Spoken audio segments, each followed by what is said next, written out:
네, 안녕하세요. 초등 1, 2학년 자료화 가능성 단원을 이제 말씀을 드리도록 하겠습니다. 오늘은 이제 자료를 분류하고 이제 표현하는 그런 방법들을 배워볼 거예요. 시작할게요.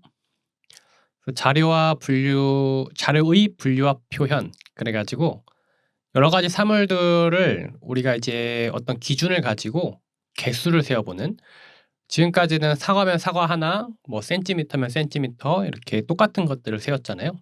이번엔 여러 가지 사물들을 이제 기준을 세워 가지고 분류한 다음에 그 기준을 가지고 사물을 세워 보는, 그리고 그거를 보기 좋게 표현하는 그런 방법들을 배울 겁니다. 넘어갈게요. 그래서 우리 일상생활에서 볼 수 있는, 물론 이런 동물들은 일상생활에서 보긴 좀 어렵긴 하겠지만 우리가 주변에 있는 여러 가지 사물들이 있잖아요. 그 사물들은 속성들이 있죠. 뭐 색 같은 것도 있고, 색은 수로 나타낼 수 없는 속성이라고 말씀을 드렸죠. 그리고 여기 보면은 무게 같은 게 있을 수도 있고, 그리고 여기 길이, 위아래 길이가 있을 수 있겠고, 여기 차지하는 어떤 들이, 그 사물마다 그런 들이들도 있을 겁니다. 네. 그래서 이제 뭘 해볼 거냐면요. 이렇게 많은 물건들이 있는데 이거를 숫자로 표현을 또 해볼 거예요. 근데 그렇게 하기 전에 기준이라는 걸 먼저 배울 겁니다. 기준은 어떤 판단이나 결정을 하기 위해서 서로 간에 이제 약속을 하는 거거든요. 그래서 그 약속을 바탕으로 이제 어떤 사물들을 분류하는 거죠. 분류는 어떤 모으거나 나누는 거죠. 그래서 그런 활동들을 해볼 겁니다. 네. 그래서 여기 보시면은 여기는 과일이라는 기준, 교실이라는 기준, 동물이라는 기준으로 나눠 봤습니다. 그래서 과일이죠. 뭐 수박이 채소라고 하시는 분들도 있지만 여기서는 일단 과일로 분류했습니다.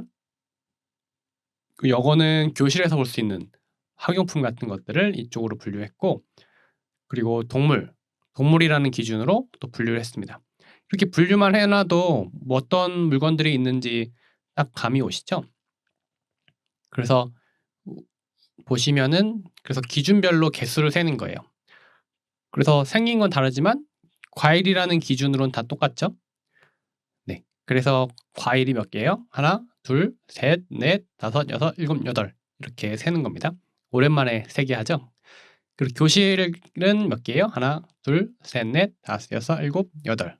마지막에 있는 게 이제 그 기준으로 분류된 사물들의 개수죠. 동물도 하나, 둘, 셋, 넷, 다섯, 일곱 개가 있죠. 보통 이제 동물은 7마리라고 하는데요. 일단 넘어가도록 할게요. 그래서 이거를 수로 표현해서 총 몇 개인지를 알아볼 수가 있겠죠. 그래서 8개, 8개, 7개 더하면은 총 23개가 있다. 그래서 과일 8개, 동물 9개, 동물 7개, 교실 9개 해서 총 23개입니다라고 얘기를 할 수 있겠죠. 이 동물은 그냥 스티커라고 생각을 할게요. 그래서 개로 읽어 보도록 하겠습니다. 그리고 이렇게 분류할 수도 있고 또 다르게 분류할 수도 있어요. 예를 들어서 이렇게 보라는 3개, 노랑은 5개, 빨강 4개, 파랑 2개, 흰색, 주황, 초록 이렇게 해도 또 분류를 할 수 있겠죠. 이렇게 해서 이렇게 쭉 이렇게 지금 분류된 상황을 이렇게 숫자로 다 표현해서 더해 보니까 23개가 맞다. 그래서 아까랑 똑같죠? 네. 그래서 이런 식으로 기준을 세우고 그 기준대로 분류를 한 다음에 우리가 배운 세기 방법으로 세어 보는 거죠. 그리고 그 결과를 이렇게 얘기할 수 있는 겁니다. 그리고 색깔 기준으로 분류를 했고, 이게 빨강 4개, 뭐 보라 3개, 노랑 5개, 파랑 2개, 흰색 3개, 주황 3개, 초록 3개로 분류해서 총 23개입니다. 이렇게 얘기할 수 있겠죠? 이걸 좀 더 간단하게 하는 방법은 뭘까요? 표로 만드는 겁니다. 표. 그래서 표가 드디어 나왔죠. 표는 뭐냐면은 이제 이걸 이렇게 잘 분류를 해 놓으면은, 분류를 하고 수량까지 세워 놓으면 그걸 이제 보통 자료라고 많이 해요. 네, 자료. 그래서 이 자료는 과일 8개, 교실 8개, 동물 7개가 있는 자료죠.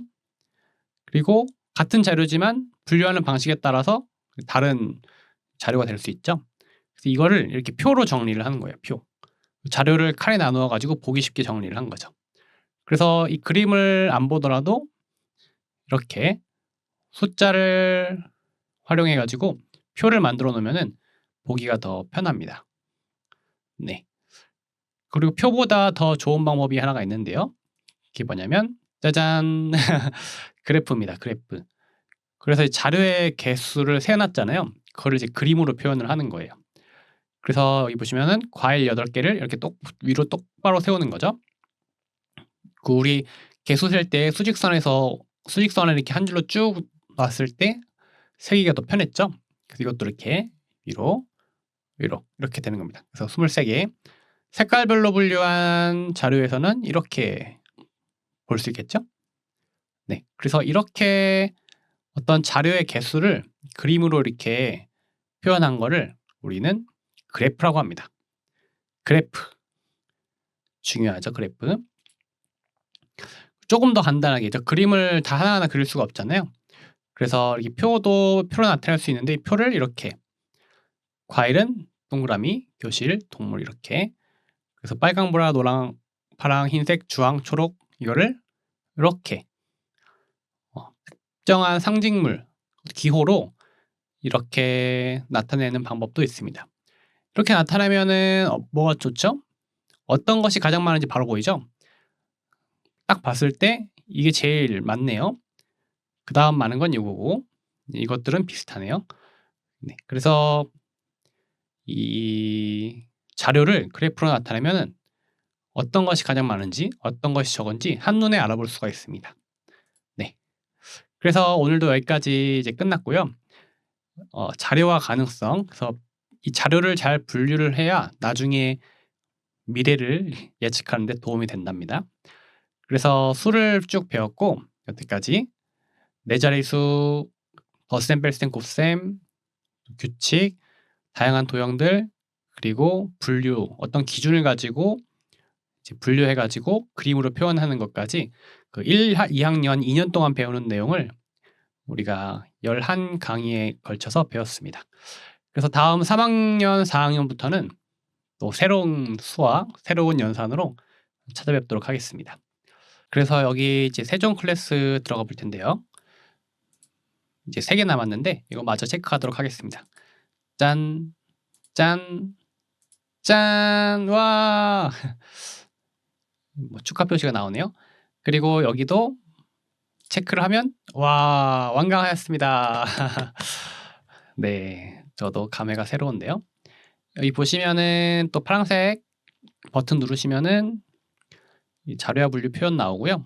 여기 기준 있고 프롬프트 있고 네, 그래서 이런 데 보시면은 뭐 수량 이런 정의도 보고 싶으시면 들어가 보시면은 수량 나오고 그걸 다루는 단원들 기초 수개념에서 처음 다뤘나 보네요.